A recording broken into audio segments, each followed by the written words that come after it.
Hello, Jumbo. How you doing? Let's get comfortable. I hope everything is great with you. For those who have subscribed to my YouTube channel, thank you. I truly appreciate you. For those who are yet to subscribe, please hit that subscribe button and you can hear some of these and more talks that I've done. Check out my previous videos and let me know what you like, what you don't like, what you think I can improve, and what is your recommendation on any topic you want to talk about. Anyway, today I want to talk about a topic that we were talking about with my friends over the weekend, and it's about reality on the ground. You know how you hear a story or you have this notion of something that is supposed to be happening, but when we go actually, that is not the way it happens. Well, let me tell you about yesterday. I was in the supermarket Carrefour city center and I was waiting for my friend. So what happened, I took the big trolley because I had gone to Mr. Quality to have my shoes repaired. They kind of got damaged the other day when I was going out with my friends, and I almost had an embarrassing incident, but thanks to my Uber, all that was saved. Anyway, a story for another day. And as I was waiting for a friend, I decided, because I'm going to go to vacation soon and it's winter over here, I can grab a few things. And one of the things that came up was the torch, the solar torch. I really like them because what usually happens is that if I'm at home and I wake up at night, I really don't have to switch on the light. What I can do, I can just use my solar lamp and I can go to the toilet and I can go to wherever I want to go. You really need to be a solar user to understand why we need to save the up panels. Anyway, so I got that, and then some seeds because hey, it's winter, we can grow stuff over here. And it was only that in my trolley, and it was a really big the biggest trolley ever, because I could put my shoes at the front. And this guy approaches me and he goes, he looks at my trolley, then he looks at me and he goes, is there anything else you need? And I'm like, no, thank you. Can I pay for that? And I'm like, no, thank you. Do you want some food? No, thank you. Do you want coffee? I'm like, thank you. He's like, are you okay? I'm like, yes, I'm okay. And I truly appreciate you asking, but I'm really fine.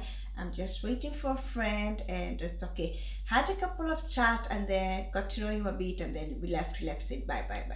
So I came and back to my friend, was like, yes, and you just made me not get some sugar, because if I was not meeting you, I would have gone out for coffee and I would have done this. And that was my friend. My friend was like, do not worry, the guy just realized you had nothing on your card, so if you get out, you're affordable. But when I told the same story to my male friend this morning, he was like, sweetie, he wasn't hitting on you. He was actually taking pity on you, because he was wondering, of all the things in this big supermarket, why did you have such a tiny shopping that consisted of food you can grow on your own and solar, which means that maybe you want to save on electricity by charging the light at the sun and then using it because maybe your electricity is getting cut. And I was like, oh, reality on the ground. And this is what is usually what is kind of happening when I'm going on these dating sites, because most of the chats that I'm having with the guys, I'm looking for something that is deep, like we can have a conversation that revolves around nature, that revolves around art, that revolves around music, hobbies, passion, revolves around who are you. But when I want to talk to the person, the conversation is like, they will, when I ask them, what are you looking for, they'll say a good woman and nothing else. What do you like? Oh, reading and chatting and nothing else. What do you do? I'm an engineer and nothing else. What do you do in your pastime? Oh, I watch football and nothing else. And then the conversation will slowly get boring. Then the guy will try to spice it up by asking some random questions like, oh, what are you wearing? Oh, how do you like it? I'm in bed, so can we have some naughty talk? And I don't blame them, because this is the conversation that continues to go on dating site. And I'm not kidding you. I tell people, the other day I was blocked by this guy who was I was having a good conversation, and he was like, "You're from Africa?" Yes, because for some strange reason they assume Kenya is a whole lot, or Africa is a country or something, but I'm from Kenya. And he was like, you're Kenyan? Yes. You're from Africa? Yes. Yeah. And you're approaching, how old are you? And I was like, I was 38 at that time. I'm like, 38. And he's like, yeah, I've never been married. I'm like, no, I've never been married. And you don't have any children? No, you don't have any children. And he's like, you are lying. And I'm like, no, I'm not lying. You can ask anybody. And he's like, is this your actual profile? I was like, yeah, I'm a 38-year-old single woman. I don't have kids. Anyway, we proceed to go, oh, there must be something wrong with you, because every African woman I've come across has a kid, has either been married and is divorced. So there has to be something that is wrong with you. And literally, the guy blocked me. And that's what I'm talking about. Reality on the ground is different.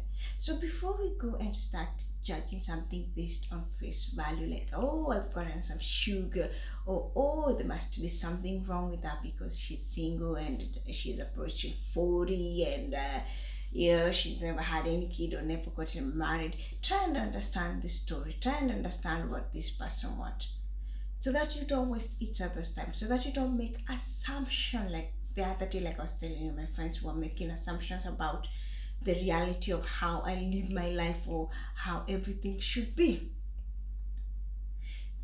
Things are different. I know we have this conclusion of that birds of the same feather flock together, but that's not always the case. This reality that comes about, that creates individualism. And before we start putting people in a circle, that yeah, African must be a drinker, must be a smoker, must have had many men, should be loose, or she's selling sex, or she's a cleaner, or the only thing that she can do is looking for a man for the money. Oh yes, I love money, but trust me, I'm not looking for a man for the money.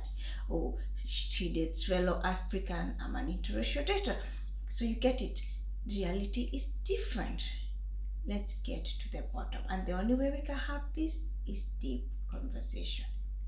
So you're in a social app, chat. Don't assume everybody is there for sex, or don't assume every there is for power play.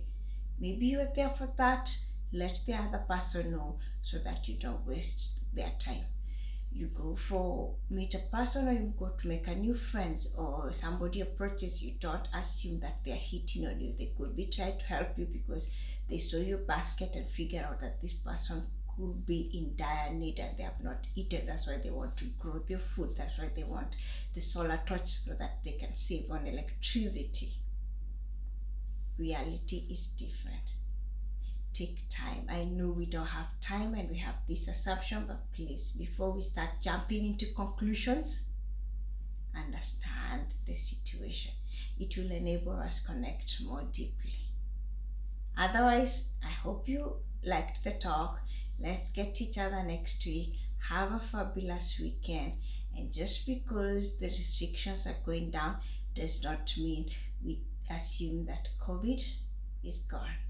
Bye bye and have a lovely